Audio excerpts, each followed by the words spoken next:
Te iubesc cât țepiarea asta. Cât de foiare ca e tu. Te iubesc cât de mare e lumea asta. Te iubesc cât e pălăria asta de foiare. Te iubesc cât e pălăria asta de mare.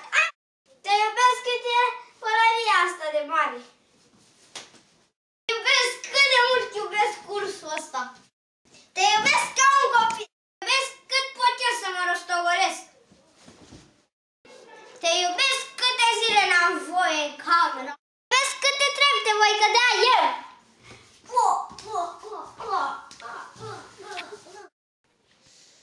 Te iubesc cât de frumos miroase zambila. Te iubesc cât de frumos miroase floarea asta.